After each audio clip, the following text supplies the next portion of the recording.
नमस्कार दोस्तों, मेरा नाम है चरणप्रीत। आप देख रहे हैं ऑटोमेशन ट्रेनिंग हिंदी।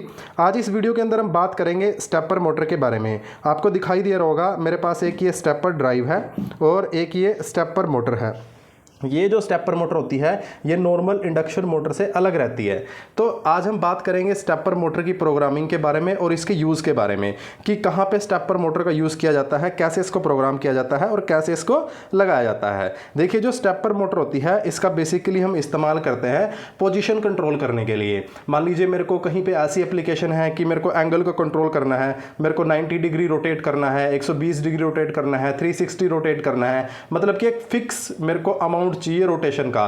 तो वहां पे इंडक्शन मोटर फेल हो जाएगी, वहां पे इंडक्शन मोटर ये काम नहीं कर पाएगी। वहां पे कंसेप्ट आएगा स्टेपर मोटर का, जहां पे भी आपको पोजीशन को कंट्रोल करना है, चाहे वो आपकी रोटेशनल पोजीशन है और चाहे वो लीनियर पोजीशन है। आप किसी बोल स्क्रू को कंट्रोल करना चाहते हो, आप चाहते हो कि आपका कोई ऑब्जेक्ट है वो एक फिक्स डिस्टेंस पे मूव हो, कि आपका ऑब्जेक्ट सिर्फ 5 mm चले, 5 mm चलने के बाद आपकी मोटर है जो रुक जाए, 10 mm चले, 20 mm चले, इस तरीके से विद इन mm आप कंट्रोलिंग करना चाहते हो तो आपको किसकी जरूरत पड़ेगी? स्टेपर मोटर की जरूरत पड़ेगी। स्टेपर मोटर की सहायता से हम अपनी पोजीशन को कंट्रोल कर लेते हैं। इंडक्शन मोटर से हम नहीं कर पाते, चाहे हम इंडक्शन मोटर पे ब्रेक वगैरह भी लगा दें। अब कुछ बंदों का क्वेश्चन आ जाएगी, सर इंडक्शन मोटर पे ब्रेक लगा सकते हैं कि जब इतना रोटेशन चले तो ब्रेक कौन कर देंगे? नहीं, वो इतनी एक्यूरेट काम नहीं कर पाती। अगर एक्यूरेसी के अंदर हमें अपनी पोजीशन को कंट्रोल करना है तो हमें स्टेपर मोटर की जरूरत पड़ेगी। अब ये जो स्टेपर मोटर है इस तरीके से दिखाई देती है। ये नॉर्मल जो इंडक्शन मोटर है उससे अलग रहती है। देखिए आप इसको ध्यान से, अब इसके पीछे इसका मॉडल पूरा लिखा हुआ है। ये ऑटोनिक्स की स्टेपर मोटर है,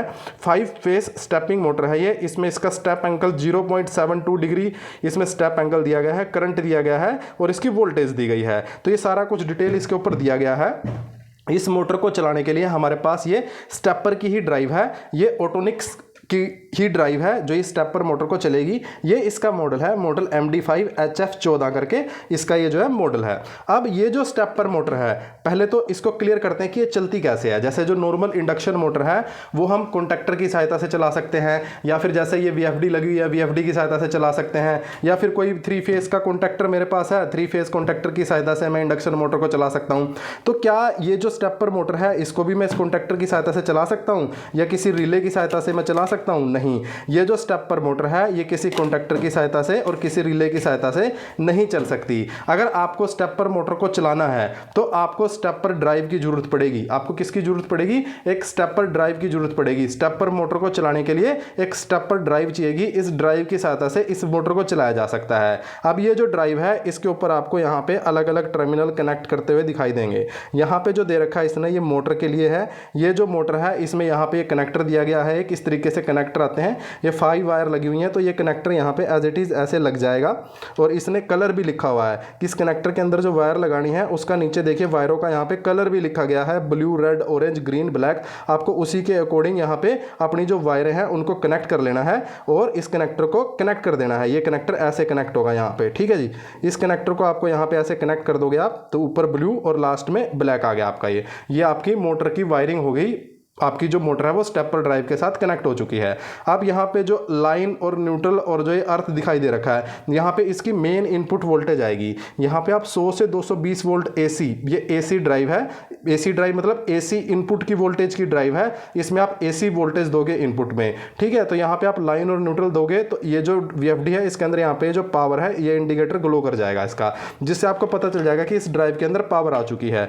अब इसके अंदर ड्राइव के अंदर कोई पैरामीटर सेटिंग नहीं होती, कोई कुछ नहीं रहता। यहाँ पे सिर्फ जो सेटिंग है वो सारी की सारी मैनुअल इन स्विच की सहायता से सेटिंग करते हैं।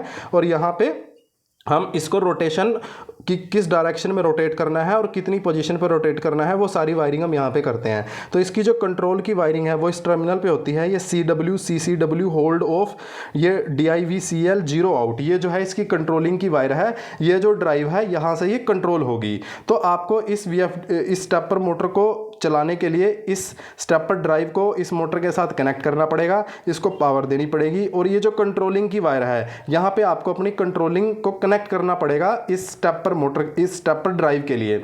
अब इसके अंदर ये जो बटन दिए गए हैं रन का, स्टॉप का और ये MS2 MS1, ये इसके सेटिंग के हैं कि आपको रन और स्टॉप जो ये दिखाई दे रहा है कि आपको ड्यूरिंग रनिंग करंट की सेटिंग जो करनी है वो आपकी कितनी सेटिंग रहने वाली है। स्टॉप के टाइम पे जो आपका करंट है वो कितना रहने वाला है। आपने जो करंट सेट किया है अगर उससे ज़्यादा करंट जाएगा तो ये जो मोटर है यहाँ पे इस ड्राइव के अंदर अलार्म दे देगी। और यहाँ पे MS2 और MS1 इसके रेजोल्यूशन के हैं कि आपको कितना रेजोल्यूशन इसका रखना है रोटेशन के लिए, कि जब ये रोटेट होगा तो कितना मिनिमम आपका रोटेशन एंगल होना चाहिए, वो सारी चीज़ सेट करने के लिए है।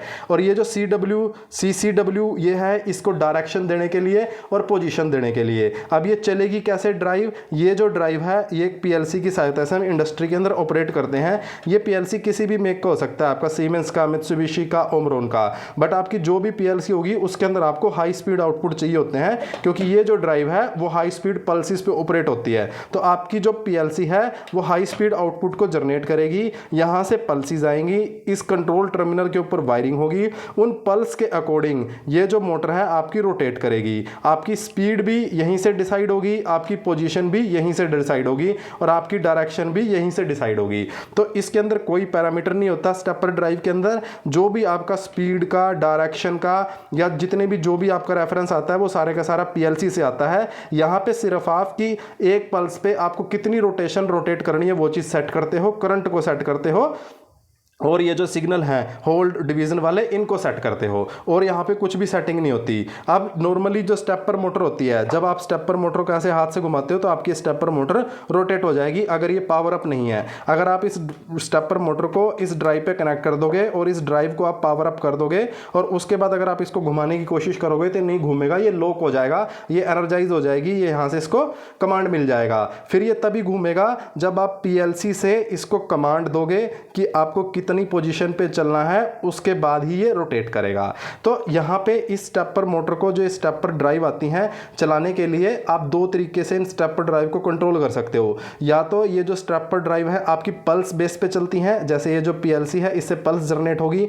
ये जो स्टेपर ड्राइव है वो पल्स पे ऑपरेट होने वाली है, PLC से पल्स आएंगी और डायरेक्शन आएंगी। जो पल्स है वो ये डिसाइड करेगी कि इस स्टेपर मोटर को कितना रोटेट करना है, और जो डायरेक्शन है वो ये डिसाइड करेगा कि इस स्टेपर मोटर को इस डायरेक्शन में घूमना है, फॉरवर्ड डायरेक्शन में घूमना है या रिवर्स में घूमना है, क्लॉकवाइज घूमना है या एंटी क्लॉकवाइज घूमना है।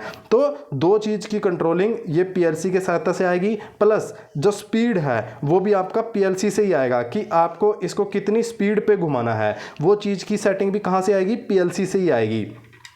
अब ये तो था कि पल्स पे जब आप चलाओगे स्टेपर मोटर को तो PLC से आपका क्या क्या आएगा, PLC से आपका डायरेक्शन आएगा, पोजीशन आएगा, प्लस आपकी स्पीड आएगी कि कितनी स्पीड से आप रोटेट करोगे। अब अगर ये कम्युनिकेशन वाली ड्राइव होती तो यहाँ पे फिर ये पल्स वगैरह का सीन नहीं होता। इस स्टेपर ड्राइव को हम कम्युनिकेशन से कनेक्ट करते हैं और कम्युनिकेशन से हम इसको रन की कमांड देते, हम इसको पल्स देते, पल्स बोल रहा हूँ, कम्युनिकेशन के थ्रू इसको रन की कमांड देते, स्टॉप की कमांड देते, पोजीशन देते और डायरेक्शन देते। अभी ये जो ड्राइव है इसके अंदर कम्युनिकेशन का कोई ऑप्शन नहीं है। इस ड्राइव को सिर्फ हम पल्स मेथड पे कंट्रोल कर सकते हैं। वो पल्सेस आएंगी PLC से, पल्स के अंदर ही इसको डायरेक्शन मिलेगा, स्टार्ट का कमांड मिलेगा, स्टॉप का कमांड मिलेगा, स्पीड मिलेगी, सब कुछ कैसे होगा, PLC की सहायता से होगा। तो ये था स्टेपर मोटर के अंदर। अब इसके अंदर यहाँ पे और ये सेटिंग दे रखी है, यहाँ पे देखिए CD21CL के टेस्ट ऑन, ये इसको टेस्ट करने के लिए कुछ यहाँ पे बटन भी दे रखे हैं कि आपको इसको सेट करना है, या आपकी जो क्लॉक की सेटिंग रहने वाली है वो आपको कैसे सेट करना है, तो वो भी यहाँ पे एक सेटिंग है। अब इनकी सारों की ब्रीफ हमें यहाँ से मिल चुकी है जानकारी, बट मेरे को अगर इन डेप्थ पूरी इंफॉर्मेशन चाहिए कि कैसे कैसे किसका क्या फंक्शन है, इसका क्या फंक्शन है, इससे क्या करूँगा तो क्या इफेक्ट आएगा, मोटर को कैसे चलाऊंगा, कितनी पल्स पे कितना रोटेट करेगी, कैसे, वो सब कुछ जानकारी कहाँ से मिलेगी।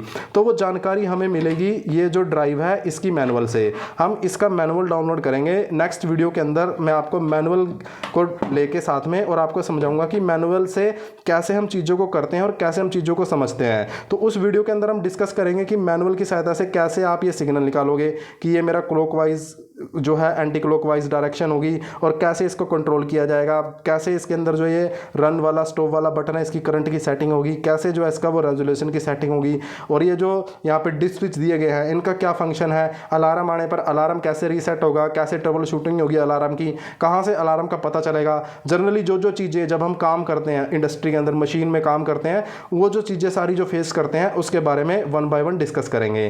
तो ये था स्टेपर मोटर के बारे में ओवरव्यू। नेक्स्ट पार्ट के अंदर मैं इसकी पहले वायरिंग डिस्कस करेंगे, फिर इसकी पीएलसी के साथ प्रोग्रामिंग डिस्कस करेंगे। और अगर आप ये इन सारी चीज़ें इन डेप्थ सीखना चाहते हो तो हमारे ऑनलाइन कोर्स अवेलेबल हैं। आप ऑनलाइन स्टेपर मोटर का कोर्स कर सकते हो। उस कोर्स के अंदर आपको पूरा ये जो ऑटोनिक्स का मॉडल है, इसकी वायरिंग, इसकी एक एक फंक्शनिंग, इसको कैसे कंट्रोल करना है, और स्केलिंग की कैसे आप चला के इसको एंगल में कन्वर्ट कर सकते हो, या डिस्टेंस में आपको लीनियर रोटेशन चाहिए उसको कैसे कंट्रोल कर सकते हो, वो सारी चीज़ें हमारे पास अवेलेबल हैं। चाहे वो सीमेंस की पीएलसी के साथ सीखना चाहते हो, चाहे आप मित्सुबिशी की पीएलसी के साथ सीखना चाहते हो, तो ये सारी चीज़ें आप ज्वाइन करके सीख सकते हो। तो ये था वीडियो के अंदर स्टेपर मोटर के बारे में। अगर वीडियो अच्छा लगा हो तो आप चैनल को सब्सक्राइब कीजिए और वीडियो को लाइक कीजिए। Thank you.